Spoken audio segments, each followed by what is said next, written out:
আসসালামু আলাইকুম বন্ধুরা, শুভ সন্ধ্যা।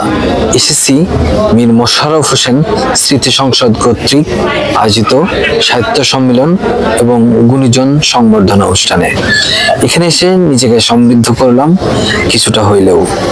এখানে যারা সংবর্ধনা পেয়েছেন তারা আসলেই গুণী মানুষ, তারা চমৎকার কথা বলেছেন, শুনলাম, শিখলাম এবং নিজেকে সমৃদ্ধ করার চেষ্টা করলাম। অনুষ্ঠানের শেষ পর্যায়ে ছিল খুব মজার এবং চমকপ্রদ। অনুষ্ঠানে গুণীজনদের মধ্যে শেষে বক্তব্য দিলেন রাজবাড়ীর কৃতি সন্তান, বাংলাদেশের প্রখ্যাত ডাক্তার, যিনি সাহিত্য এবং চিকিৎসা বিজ্ঞানে সমানভাবে অবদান রেখেছেন, সেই মানুষ ডাক্তার NAM মোমেনুজ্জামান। বক্তব্য শেষে সবাই অনুরোধ করা হলো তার বাজানো আড়বাঁশির সুমধুর সুর শোনার।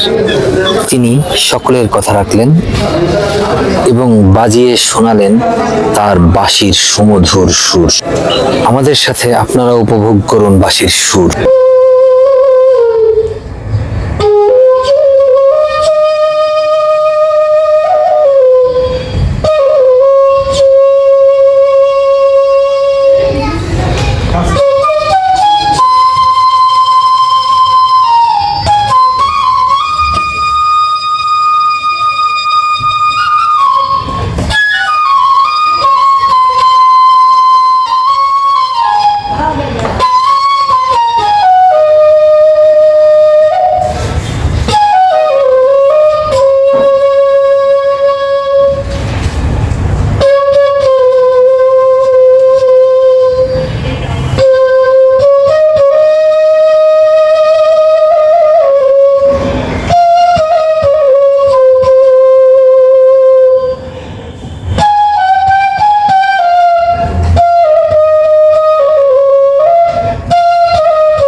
ধন্যবাদ।